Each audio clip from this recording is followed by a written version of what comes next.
আমন্ত্রণ বিশ্ব বাংলায়। আপনাদের সাথে আছি আমি রায়হান রাব্বি। শুরুতেই সংবাদ শিরোনাম।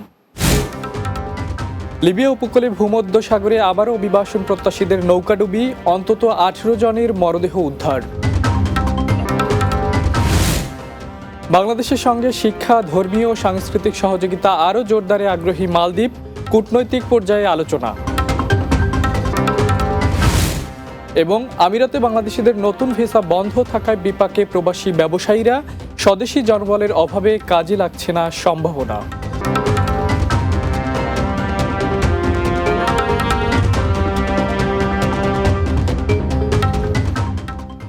শুনছিলেন শিরোনাম, এবারে বিস্তারিত।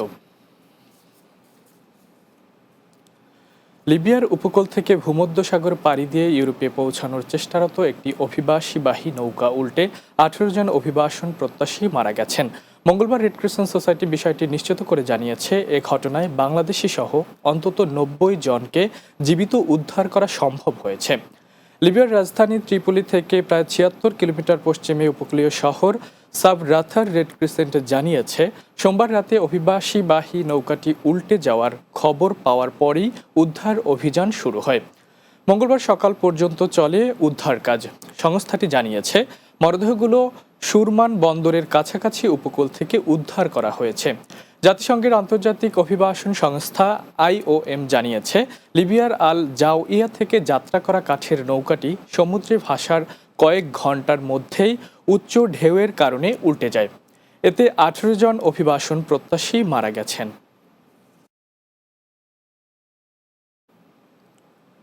বাংলাদেশ ও মালদ্বীপের দ্বিপাক্ষিক সম্পর্ক নতুন উচ্চতায় নিয়ে যেতে শিক্ষা, ধর্মীয় ও সাংস্কৃতিক সহযোগিতা আরও জোরদারে সম্মত হয়েছে দুই দেশ। মালদ্বীপে বাংলাদেশের high commissioner doctor Mohammad Nazmul Islam ও দেশটির ইসলামিক অ্যাফেয়ার্স মন্ত্রী ডক্টর মোহাম্মদ শাহিম আলী সাইদের মধ্যে এক সৌজন্য সাক্ষাতে এ ব্যাপারে আলোচনা হয়।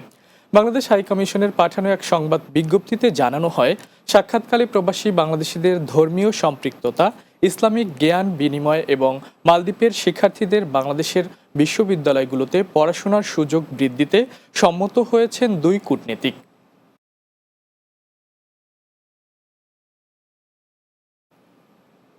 এবার দুবাইয়ের গল্প।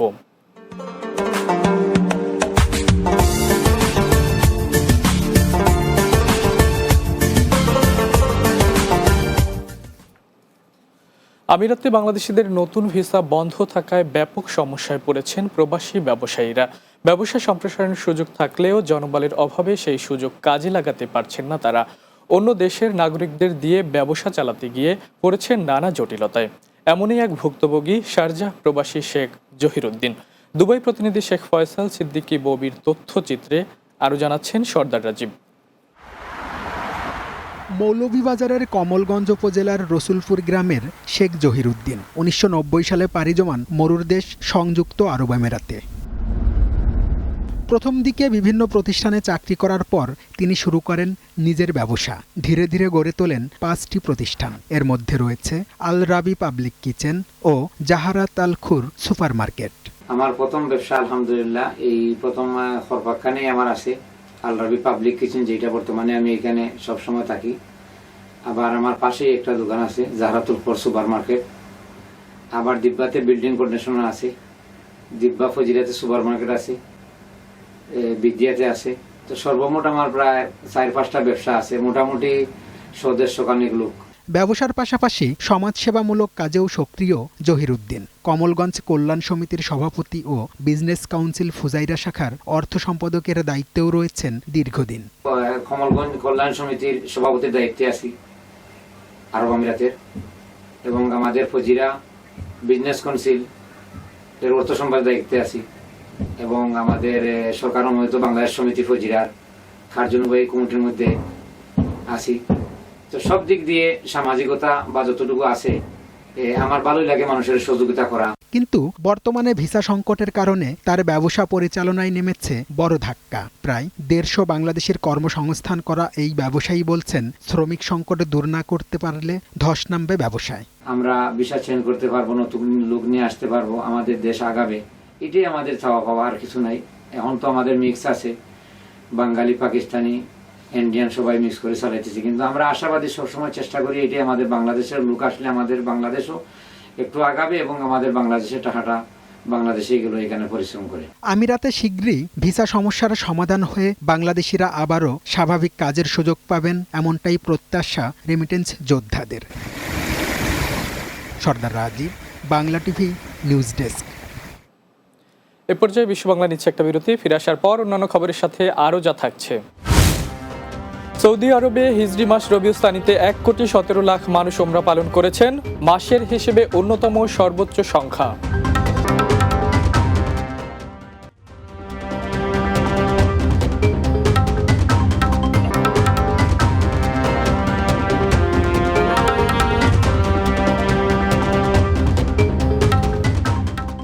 বিরতির পর বিশ্ব বাংলায় স্বাগত আরও একবার। সৌদি আরবে হিজরি মাস রবিউল সানিতে রেকর্ড 1,17,00,000-এর বেশি মানুষ ওমরাহ পালন করেছেন, যা এ পর্যন্ত অন্যতম সর্বোচ্চ মাসিক সংখ্যা বলে জানিয়েছে দেশটির হজ ও ওমরাহ মন্ত্রণালয়। মন্ত্রণালয় ও হারামাইন বিষয়ক সাধারণ কর্তৃপক্ষের যৌথ প্রতিবেদনে বলা হয়েছে, ওমরাহ পালনকারীদের মধ্যে 15 লাখেরও বেশি বিদেশি তীর্থযাত্রী ছিলেন, যারা বিশ্বের বিভিন্ন দেশ থেকে সৌদি আরবে এসেছিলেন। কর্তৃপক্ষ জানিয়েছে, এই বৃদ্ধি সৌদি আরবের উন্নত ডিজিটাল সিস্টেম, সমন্বিত লজিস্টিক এবং আধুনিক সেবার সফল বাস্তবায়নের ফল।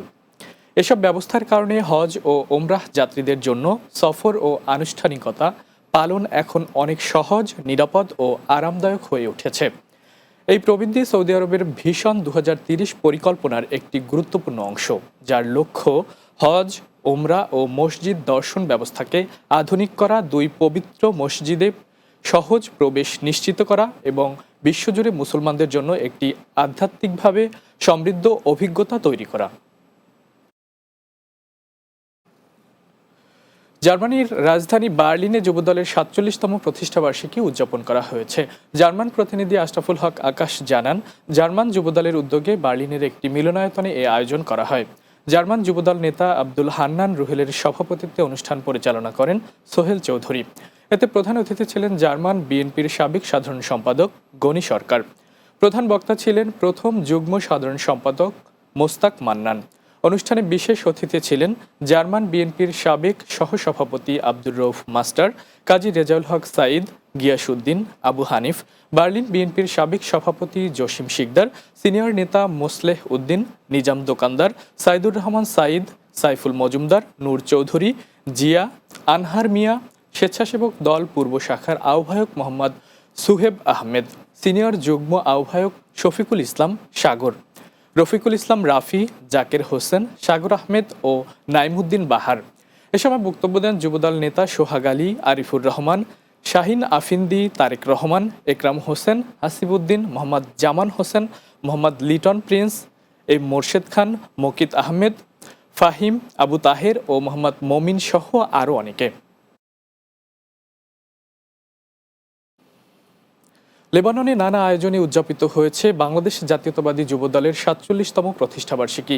লেবানন থেকে বাবু সাহা জানান, বৈরুতের জুন্নুরাইন অডিটোরিয়ামে আলোচনা সভা ও কেক কাটার আয়োজন করা হয়। লেবানন যুবদলের সভাপতি আফজাল হোসেনের সভাপতিত্বে অনুষ্ঠান যৌথ সঞ্চালনা করেন আনোয়ার হোসেন শাহ আলী ও মুক্তার মিয়া। এতে ভার্চুয়ালি বক্তব্য রাখেন বিএনপির উপদেষ্টা সদস্য অ্যাডভোকেট সৈয়দ মোয়াজ্জেম হোসেন আলাল এবং কেন্দ্রীয় নির্বাহী কমিটির সহ যুব বিষয়ক সম্পাদক মীর নেওয়াজ আলী। এছাড়া অনুষ্ঠানে বক্তব্য রাখেন জাহিদ সরকার, শিহাবুদ্দিন, আসাদুল কবির, রিকন মিয়া ও জামাল মল্লিক। এ সময় বক্তারা বলেন, তারেক রহমানের ঘোষিত 31 দফা বাস্তবায়নের মাধ্যমে আগামী জাতীয় নির্বাচনে বিএনপিকে বিজয়ী করতে সকলকে ঐক্যবদ্ধভাবে কাজ করতে হবে।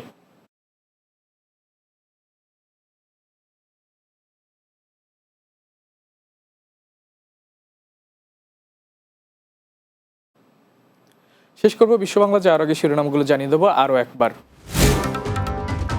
লিবিয়া উপকূলে ভূমধ্য সাগরে আবার অভিবাসন প্রত্যাশীদের নৌকাডুবি, অন্তত 18 জনের মরদেহ উদ্ধার। বাংলাদেশের সঙ্গে শিক্ষা, ধর্মীয় ও সাংস্কৃতিক সহযোগিতা আরও জোরদারের দাবি, মালদ্বীপ, কূটনৈতিক পর্যায়ে আলোচনা। আমিরাতে বাংলাদেশিদের নতুন ভিসা বন্ধ থাকায় বিপাকে প্রবাসী ব্যবসায়ীরা, স্বদেশী জনবলের অভাবে কাজে লাগছে না সম্ভাবনা। এবং সৌদি আরবে হিজরি মাস রবিউ সানিতে 1,17,00,000 মানুষ ওমরাহ পালন করেছেন, মাসের হিসেবে অন্যতম সর্বোচ্চ সংখ্যা।